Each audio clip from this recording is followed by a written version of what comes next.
Can we take a moment to appreciate my shirt? Let's just take a moment. I cannot. Anyway, for today's video, I'm going to be talking all about how I take and edit my Instagram photos. This is probably one of my most highly requested videos from you guys, and so I'm here to serve you guys what you wanted. And not gonna lie, I did start working on this video like a month ago, but then I got lazy and decided to put it off, and I just now remembered that I wanted to make this video, and here we are. In today's video, I'm going to be covering everything from poses to editing to locations to confidence and literally just everything you could possibly imagine. I really do hope that this ends up being useful for some of you. But yeah, that is pretty much it, and so let's get into the video.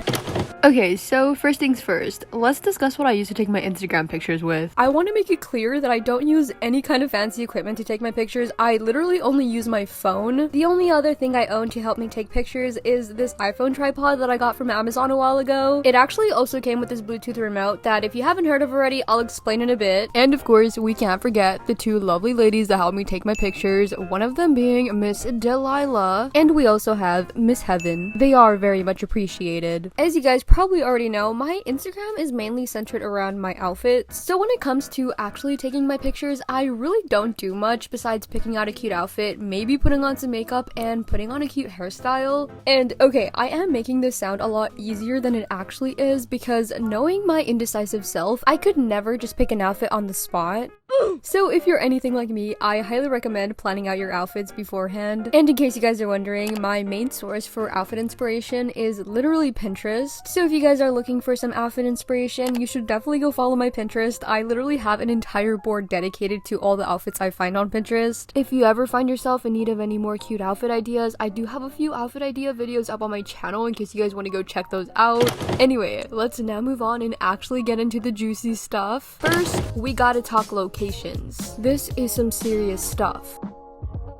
Picking a location to take your pictures is probably just as time consuming as picking out an outfit, at least for me. I know how frustrating it can be trying to think of a spot to take pictures at, so I got you. If any of the following things on this list apply to you, these first few locations will be perfect for you. First, we got parking lots. Parking lots are by far one of my favorite spots to take pictures at, not only because they're so easy to find, but because they're empty. Like, there's no one. Seriously though, whenever I do decide to go out and take pictures by myself, I prefer to go to parking lots just because I hate the amount of anxiety I get trying to take pictures in public by myself.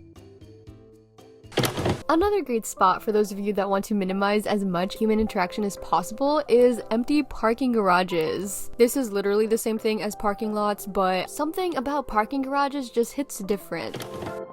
I recently discovered that craft stores also tend to be pretty isolated. At least the ones near me are literally always empty. If that's the case for you, you should definitely consider hitting up your local Michaels and taking some cute pictures in their plant aisle. I swear, those always turn out bomb. For example,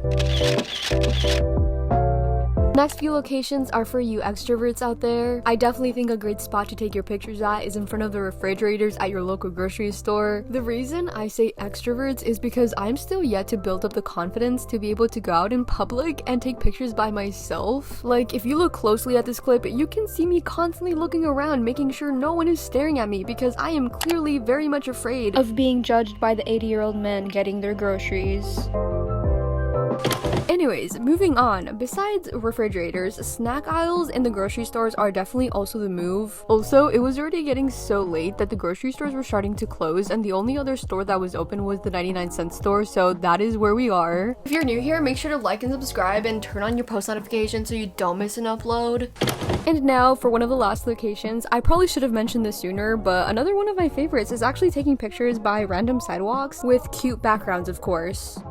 Now let's talk poses and what actually goes into taking your pictures. Here are some of my current favorite go-to poses. Because I'm assuming that most of you are probably beginners at posing, I decided to show you some of my more basic poses. I do recommend that you screenshot these for reference in case you're ever in need of any pose ideas. Honestly, having an idea of how you want to pose before you actually take your pictures can save you so much time. So now I decided I wanted to include a segment in this video where I basically give you some of my juiciest tips for taking pictures for your Instagram. If you have someone taking your pictures, I highly suggest that you tell them to spam your camera. Like, seriously, the more photo options you have, the better. So I'm gonna give you guys a little little rundown of how I basically edit my photos. Honestly, I debated even showing you guys because it really isn't that deep. Like, I really don't do anything to my photos besides like brighten them up a little bit, but I figured this could help someone out, so if you want to listen to this part, you can go ahead.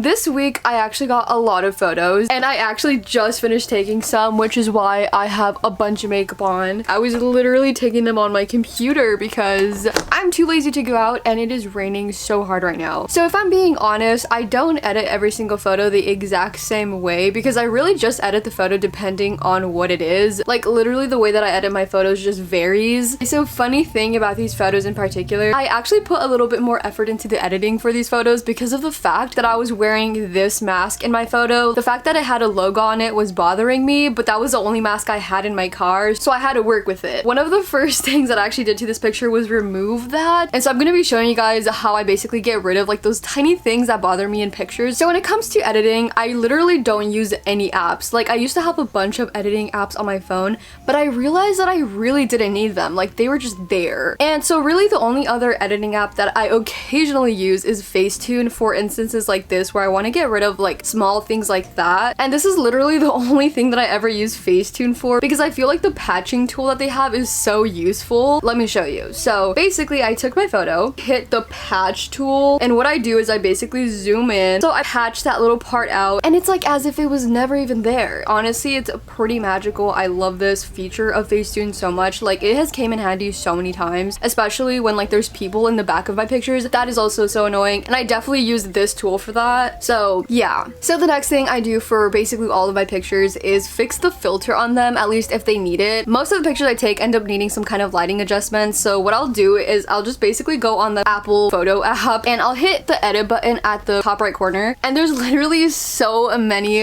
photo adjustment options. I'm seriously so grateful about the fact that Apple added this because it has saved me so much time. Like, once Apple came out with this, I deleted VSCO so fast. So basically for most of my pictures, what I like to do is actually brighten them. I hate the look of dark looking pictures. I feel like anyone would. So what I do is brighten up the picture a little bit with the exposure, and obviously not a lot. I usually like to just mess around with the highlights, the brilliance, and the shadows to basically make the picture stand out a little more. And again, this varies for every picture, so it's never the same. For most of my pictures, I try not to mess with the contrast too much because I feel like it just makes it look weird. I usually don't touch that one. As for saturation, I never touch that. I would much rather use vibrance if I'm trying to make my picture look a little bit more colorful. And lastly, the only other adjustments I'll make are warmth and tint. Those are two adjustments that I'll make according to the picture. But yeah, that is pretty much all that I do. Here's the before and after. I feel like these slight adjustments make such a huge difference. And as for the last few adjustment options, I honestly don't ever touch those. I feel like it doesn't really do much for my picture. But yeah, that is pretty much as far as I go when it comes to editing my photos. So that was basically it for this video. I hope you guys enjoyed it. If this helped you out in any way, please let me know because I would love to hear all about it. And if you guys are just starting your Instagram journey, definitely leave down your Instagram in the comments and I will try to follow as many of you guys as possible to support your Instagram journeys. And I promise I'll hype up all your pictures. But yeah, this is also a great time to thank you guys for the fact that we recently hit 10K on my Instagram. I still have not fully processed that, and the fact that we did it within like 2 weeks blows my mind even more. But yeah, if you don't already follow my Instagram, make sure to go do that. I post so many cute fits on there. I've been trying to post a lot more consistently on there. But yeah, that is basically it for today's video. Love you guys very much and bye!